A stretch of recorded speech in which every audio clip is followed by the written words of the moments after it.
The Bay Area pilot charged with endangering an aircraft full of passengers and crew was transferred from federal to state custody in Oregon. Now, what happens later today will determine whether Joseph Emerson can return home to Pleasant Hill. Today in the base, Kris Sanchez joins us now. And Kris, he still faces more charges. Yeah, he faces federal charges and state charges, and a federal judge approved Joseph Emerson's pretrial release, but he still has to answer to those state charges before that release becomes official.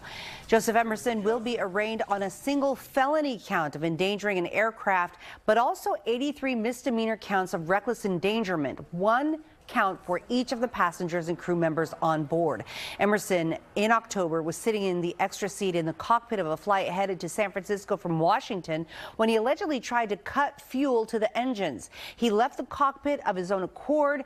The pilots diverted the flight to Portland, where they landed, and Emerson was arrested. This all happened again in October. Now, Emerson's attorney argues that he was struggling with depression and he hadn't slept for days since taking psychedelic mushrooms.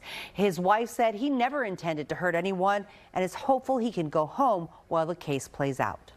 It's a hard situation for a lot of people, not just Joe, for the people that were on the airplane, for the pilots, for the flight attendants.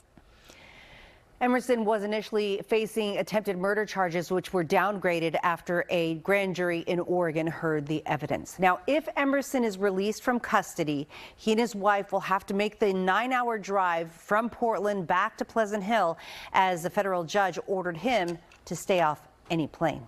Laura?